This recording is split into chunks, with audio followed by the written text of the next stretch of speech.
Hello friends, हम सीख रहे हैं वोकैब फ्रॉम एसपी बख्शी और आज के लेक्चर में हम डिस्कस करने जा रहे हैं 10 वर्ड्स यानी वर्ड्स 311 टू 320। एक एक वर्ड बड़ा इंपॉर्टेंट होने वाला है। चलिए फ्रेंड्स, लेट्स सी। देखिए, सबसे पहला जो वर्ड है वो है हार्बिंजर।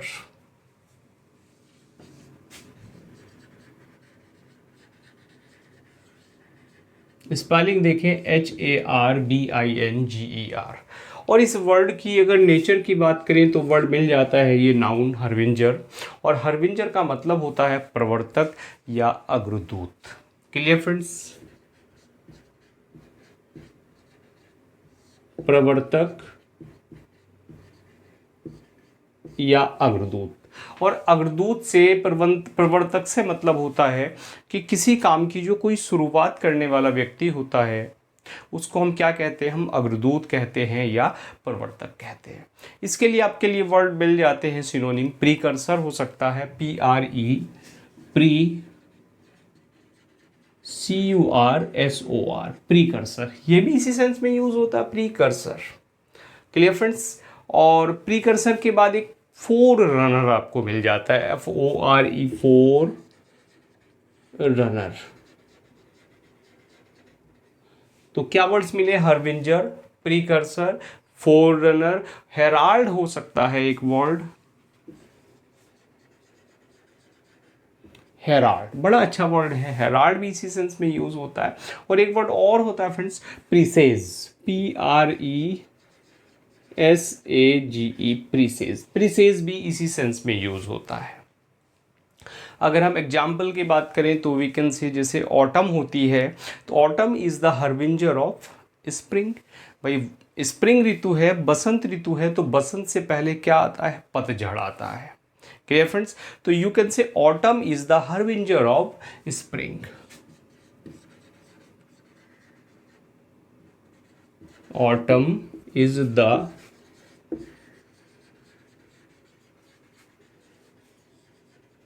Harbinger of spring. बात क्लियर हो गई कि भाई बसंत ऋतु है, बसंत से पहले पतझड़ है, वो उसका हार्बिंजर है। और अनदर एग्जांपल यू कैन से William Shakespeare was the harbinger of nature. William Shakespeare को हार्बिंजर ऑफ नेचर कहा जाता है क्योंकि प्रकृति के लिए वो अग्रदूत थे, उन्होंने बहुत काम प्रकृति के लिए कर दिया। बात क्लियर?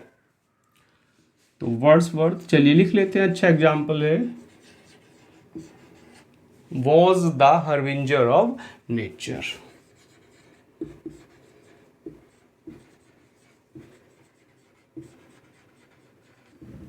क्लियर हो गया पॉइंट?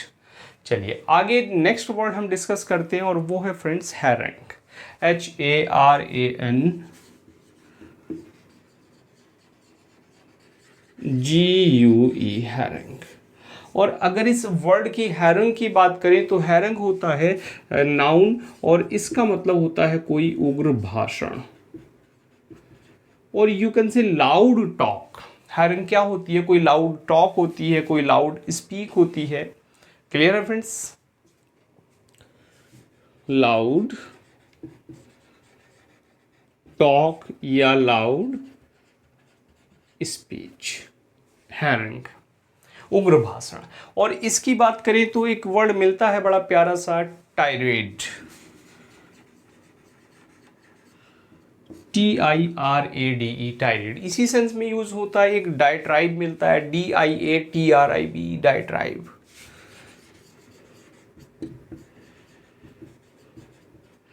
तो क्या मिलता है? टायरेड मिलता है, डायट्राइब मिलता है, एक वर्ड और रेंट और मिलता है फ्रेंड्स, RANT। ई वाला नहीं है, ए वाला वर्ड यहां यूज होता है, रेंट। क्लियर?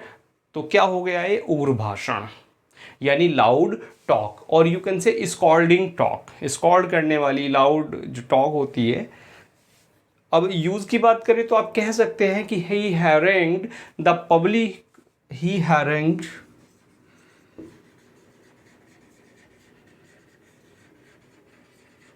द पब्लिक,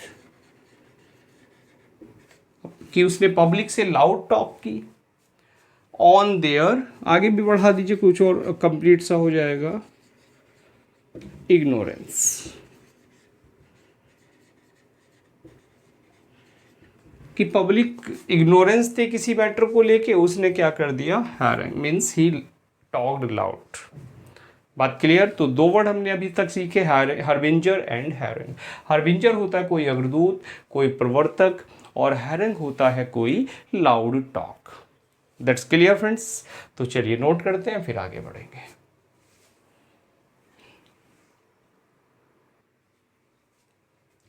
चलिए फ्रेंड्स, नेक्स्ट वर्ड है हमारे पास एम्पास। IMPASSE, impasse.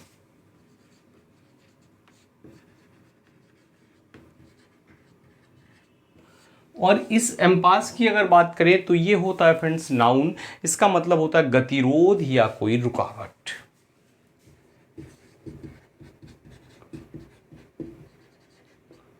गतिरोध और रुकावट। और इसके लिए आपके पास जो सिनोनिम्स मिल जाते हैं, यू कैन से हाल्ट, स्टैंड स्टिल होता है, डेड लॉक होता है, डेड एंड होता है, हॉल्ट, डेडलॉक। स्टैंड स्टिल कहिए या डेड एंड भी एक वर्ड यूज होता है, इसी सेंस में यूज होता है।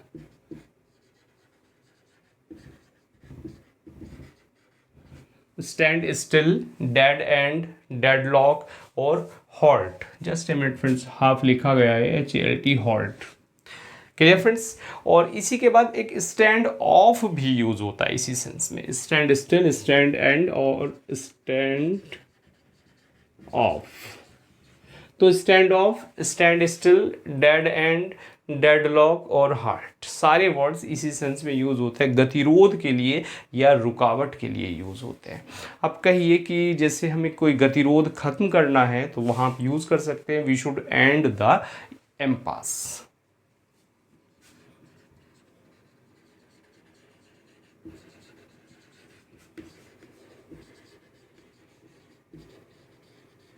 कि हमें इस गतिरोध को, इस रुकावट को हमें दूर कर देना चाहिए। और you can see there is an impasse in the talks between India and Pakistan. Bharat Pakistan की बात है तो हमेशा बीच में कुछ ना कुछ रुकावटें, कुछ ना कुछ गतिरोध रहता ही रहता है। बात क्लियर फ्रेंड्स। और आगे बढ़ जाते हैं, नेक्स्ट वर्ड है हमारे पास, वहाँ ये है इग्नोबल, IGNOBLE, इग्नोबल।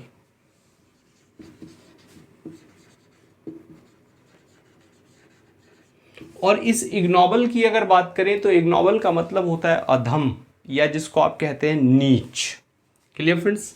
देखिए वर्ड की नेचर से पता लग रहा है एडजेक्टिव होगा और मीनिंग हो जाता है इसका अधम और नीच, यानी नीच या अधम। और जिसको आप कह सकते हैं base, unworthy. Clear friends. Common word है अनवर्दी, मीन्स अधम, नीच या अयोग्य कह सकते हैं आप। बेस, कमीना कह सकते हैं, इसी सेंस में यूज होता है। सॉर्डिड यूज होता है इसी सेंस में। शेमफुल आप कह सकते हैं।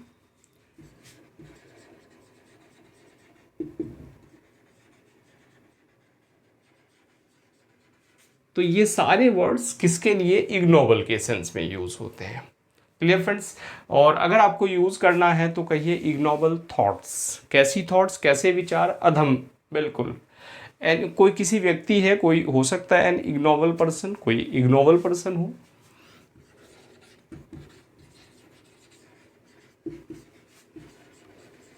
इग्नोबल थॉट्स यानी अधम विचार, जिसको आप कह सकते हैं तुच्छ विचार, पैटी आइडियाज। तो वही क्या है, इग्नोबल थॉट से। देखिए एक्चुअल में जो वर्ड आया है ये इग्नोबल, इग प्लस नोबल। और जो इग है, इग का मतलब होता है नॉट और नोबल होता है कुलीन। मीन्स जो कुलीन ना हो, जो अच्छा ना हो, क्या होगा भैया, अधम होगा। Clear friends. और ऐसे ही जो ऊपर वर्ड है इसमें जो प्रीफिक्स लगा है वो इम है, आगे पास है। इम का मतलब नेगेटिव होता है और पास का मतलब गुजरना होता है, यानी कहीं से गुजरना है और नेगेटिवली गुजरना है तो क्या हो गया, रुकावट डाल दी। क्लियर। तो अगर आप रूट वाइज देखें तो वर्ड आपको वैसे भी लर्न हो जाएंगे रूट से। तो एन इग्नोबल आइडिया या इग्नोबल थॉट्स आप कह सकते हैं, या इग्नोबल पर्सन किसी को कह सकते हैं। और वैसे ना कहिए तो पता उसको पता लग गया मीनिंग का तो लड़ाई हो जाएगी। An ignoble person. Clear friends. और नेक्स्ट वर्ड है हमारे पास, वो है इम्ब्रोग्लियो। IMBROGLIO, इम्ब्रोग्लियो।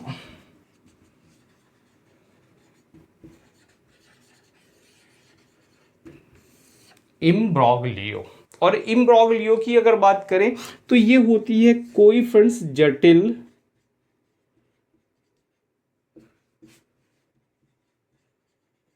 राजनैतिक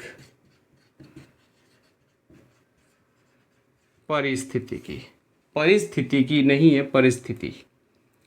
कोई जटिल राजनीतिक जो परिस्थिति होती है उसको हम कहते हैं क्या, इम्ब्रोग्लियो। बात क्लियर। यानी कोई कॉम्प्लिकेटेड प्रॉब्लम हो सकती है, कोई कॉम्प्लिकेशन हो सकता है। अगर सिनोनिम की बात करें तो आप कह सकते हैं कॉम्प्लिकेशन।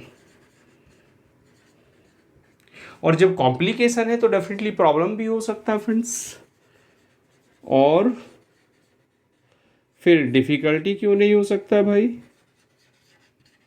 डिफिकल्टी, प्रॉब्लम, कॉम्प्लिकेशन क्या है? इम्ब्रोग्लियो है, यानी जटिल राजनीतिक परिस्थिति है।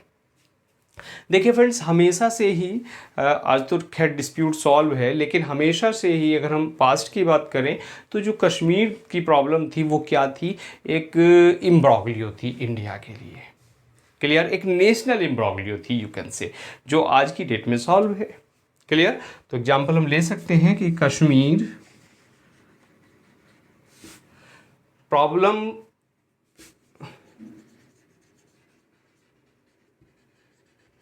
was an imbroglio।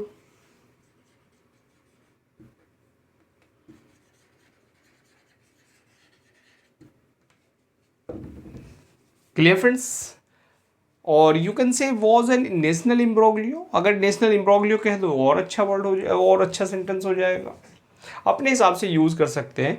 तो वर्ड क्या है? इम्ब्रोग्लियो है। इम्ब्रोग्लियो का मतलब होता है कोई जटिल राजनीतिक परिस्थिति, और इग्नोबल का मतलब होता है अधम, नीच, अनवर्दी, बेस या शेमफुल, सॉर्डिड कहिए आप। और इम्पास का मतलब होता है कोई गतिरोध या कोई रुकावट, यानी स्टैंड स्टिल कह सकते हैं, डेडलॉक कह सकते हैं, डेड एंड कह सकते हैं, स्टैंड ऑफ कह सकते हैं, हॉल्ट कोई कह सकते हैं। बात क्लियर फ्रेंड्स। तो चलिए नोट करते हैं, फिर आगे बढ़ेंगे।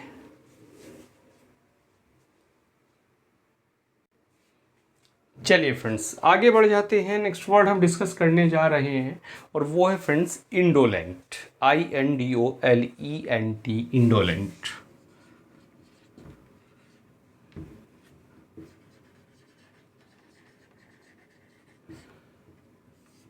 और इंडोलेंट से कहीं ओड ऑन इंडोलेंस तो याद नहीं आ गया, डेफिनेटली वो वर्ड भी आपको, वो जो ओड है वो भी याद आ गई होगी, इंडोलेंट।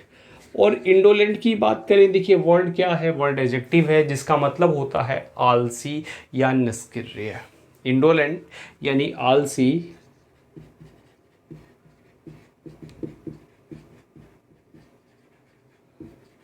या निष्क्रिय। तो आलसी, निष्क्रिय यानी आप कह सकते हैं idle, lazy, lethargic. Idle, IDLE, idle. Idle की भी कई स्पेलिंग है फ्रेंड्स, कभी होम फोन में डिस्कस करेंगे, क्योंकि सारी चीज़ें ही डिस्कस करें तो बहुत लेंदी लेक्चर हो जाता है। और वैसे भी 10 वर्ड्स हमारे कम से कम 20 मिनट के, छोटा बड़ा तो 20 से कम तो लेक्चर होता भी नहीं है। तो आइडल कहिए, स्लॉथफुल कहिए, SLOTH, स्लॉथफुल। स्लॉथफुल भी इसी सेंस में यूज होता है इंडोलेंट के। लेजी आप कह सकते हैं,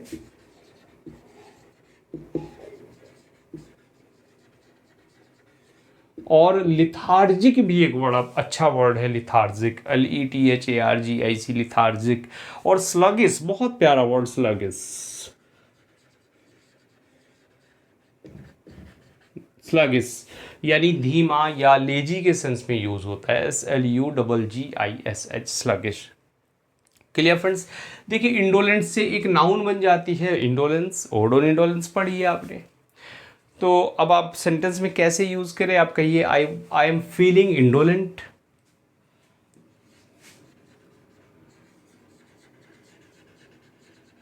आई एम फीलिंग इंडोलेंट, कि मैं कैसा फील कर रहा हूँ, इंडोलेंट फील कर रहा हूँ। जब आपको कहना भाई आई एम फीलिंग लेजी, तो लेजी ना कह के आप कहिए आई एम फीलिंग इंडोलेंट, तो उससे फ़ायदा क्या होगा, वर्ड आपको लर्न हो जाएगा।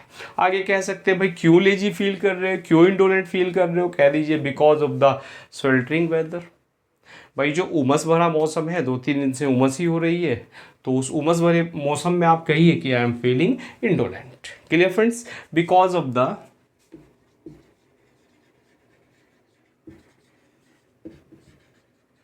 Sweltering weather, SWELTERING।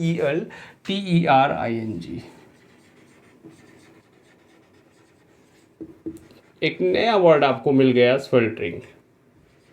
और स्वेल्टरिंग का मतलब होता है उमस भरा हुआ। उमस जानते हैं, बरसात के दिन अभी बारिश हुई है तो उससे मौसम में उमस हो जाती है, मीन्स पसीना भी नहीं सूखता। तो स्वेल्टरिंग एक नया वर्ड आपको मिल गया, बढ़िया वर्ड मिल गया स्वेल्टरिंग। चलिए नेक्स्ट वर्ड है फ्रेंड्स इम्ब्यू, IMBUE, इम्ब्यू। और इम्ब्यू की अगर बात करें तो इम्ब्यू का मतलब होता है भरा हुआ या ओत प्रोत आप कह सकते हैं। क्लियर फ्रेंड्स, और वर्ड क्या है, वर्ब है, ओत प्रोत या भरा हुआ, ओत प्रोत या भरा हुआ। शायद राइटिंग समझने में प्रॉब्लम हो, चलिए ओत प्रोत और भरा हुआ यानी इम्ब्यू, यानी भरना किसी चीज़ को ओत प्रोत करना। क्लियर, भरा हुआ और ओत प्रोत करना कोई चीज़, यानी आप सिनोनिम कह सकते हैं। इन्फ्यूज एक वर्ड आता है, ड्रेंच आता है, इन्फ्यूज इसी सेंस में यूज होता है, फिर ड्रेंच यूज होता है, फिर एक इम्बाइब भी यूज होता है, ड्रेंच भिगोना होता है, भरना होता है, ड्रेंच अच्छा वर्ड है। फिर एक वर्ड और प्यारा सा फ्रेंड्स हमें मिल जाता है, इंस्टिल,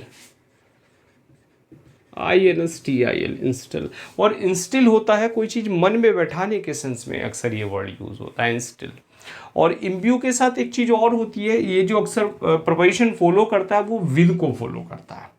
क्या, विद, प्रपोजिशन इसके साथ लगती है विद।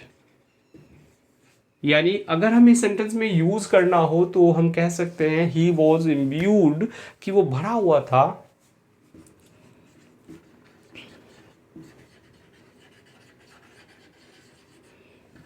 और इम्ब्यूड के बाद क्या प्रपोजिशन ले आए, हम यूज कर लेंगे यहां with. He was imbued with a desire of social justice, social justice की डिजायर से वो ओत प्रोत था, भरा हुआ था। बात क्लियर हो गई फ्रेंड्स। तो क्या वर्ड मिला हमें, एक इंडोलेंट मिला और एक मिला इम्ब्यू। इम्ब्यू का मतलब होता है भरा हुआ, इंडोलेंट का मतलब होता है आलसी या निष्क्रिय। और नेक्स्ट वर्ड है हमारे पास इंट्रिंसिक।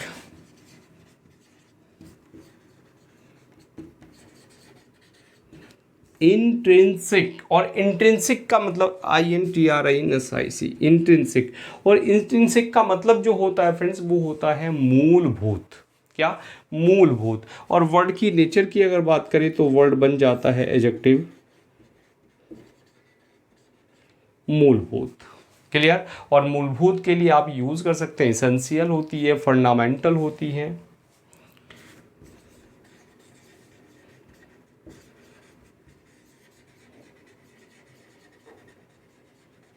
यानी आप मूलभूत सुविधाएं अक्सर यूज करते हैं, तो intrinsic facilities. Clear friends, natural हो सकता है, अब मूलभूत है भाई, नेचुरल भी हो सकता है। तो आप कह सकते हैं अगर आपको वर्ड को यूज करना है तो आप कहिए इंट्रिंसिक वैल्यू कह सकते हैं किसी चीज की, भाई मूलभूत कीमत आपको लगानी है। द इंट्रिंसिक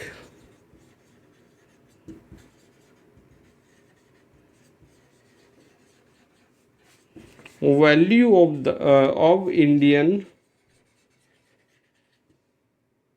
रुपये, यानी रुपए की जो वैल्यू है, जो मूलभूत वैल्यू है, उस सेंस में हमने यूज़ कर दिया। और आप इंट्रिंसिक फैसिलिटीज़ आप कहिए, वहाँ और ज़्यादा ये शार्प वर्ड यूज़ हो रहा है। क्लियर फ्रेंड्स, तो इंट्रिंसिक है, इम्ब्यू है और इंडोलेंट है। ये 3 वर्ड हम सीख चुके हैं। चलिए नोट करते हैं, फिर आगे बढ़ते हैं।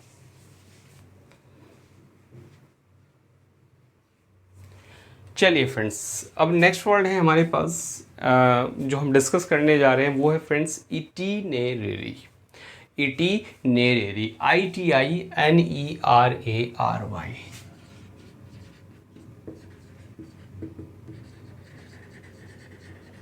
और स्पेलिंग देख लें ज़रा, स्पेलिंग भी आ जाती है, अच्छी स्पेलिंग है, ITIETNERARY, इटिनेररी। और इस वर्ड की बात करें तो फ्रेंड्स देखिए, सबसे पहले तो ये वर्ड नाउन है और दूसरा इसका जो यूज़ है वो है एज एन एडजेक्टिव। दोनों तरह से वर्ड यूज़ होता है और इसका मतलब होता है कि कोई यात्रा क्रम होता है या कोई यात्रा वृत्तांत होता है, या यात्रा के सेंस में भी ये यूज़ होता है। बात नाउन की कर रहे हैं तो यात्रा के सेंस में भी यूज़ होगा। यानी सिंपली यू कैन से प्लान ऑफ अ जर्नी। क्या कहें इसको? प्लान ऑफ अ जर्नी, किसी यात्रा का प्लान। और अगर प्लान की बात कर रहे हैं तो आप ट्रैवल कह सकते हैं, प्लान कह सकते हैं, आप शेड्यूल कह सकते हैं, कोई टूर कह सकते हैं, कोई रूट भी कह सकते हैं। ट्रैवल,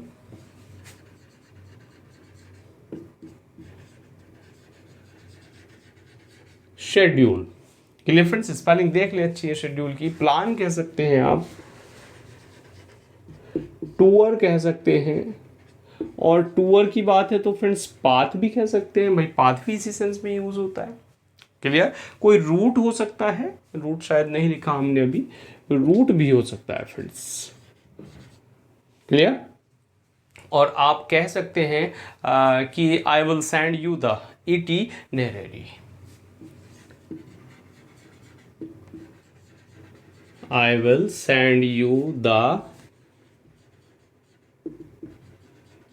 itinerary, कि मैं मेरी जो यात्रा का प्लान है वो मैं आपको सेंड कर दूंगा। या his itinerary included in the official visit to USA, कि जो ऑफिशियल विजिट है उसकी USA की, उसमें उसका एक यात्रा का प्लान भी है, इटिनरी भी है। क्लियर? और फ्रेंड्स आज के लिए जो नेक्स्ट वर्ड हम डिस्कस करने जा रहे हैं वो है इम्पैकेबल। IMPECCABLE। और एक चीज़ और कहूँ मैं, जब आप वर्ड्स को लर्न कर रहे हैं तो इनकी स्पेलिंग जरूर आप बोलिए, मुंह से बोलिएगा स्पेलिंग। अब कई बार हम देखते हैं स्पेलिंग देखते हैं, सोच लिए याद हो गई, नहीं। स्पेलिंग आप जितना ज़्यादा बोलेंगे फ्रेंड्स उतना कन्फ्यूज़न दूर होगा, हमेशा के लिए आपको स्पेलिंग लर्न होगी। IMPECCABLE, impeccable. और इम्पैकेबल का मतलब होता है त्रुटिहीन, या ये वर्ड नेचर की बात करें एडजेक्टिव है और मतलब होता है फ्रेंड्स इसका त्रुटिहीन।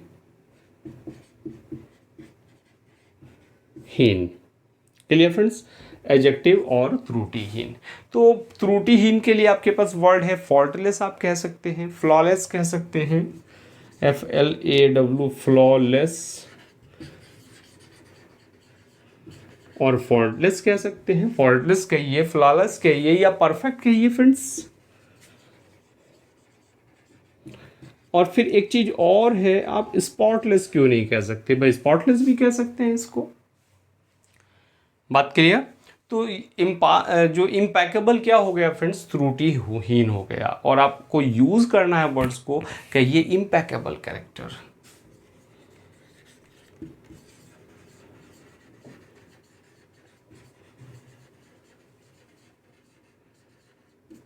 अब देखिए कितना प्यारा वर्ड आता है। किसी को आप कहिए यू हैव इम्पैकेबल कैरेक्टर, कि आपका जो कैरेक्टर है वो क्या है? बिल्कुल स्पॉटलेस है, बिल्कुल त्रुटिहीन है।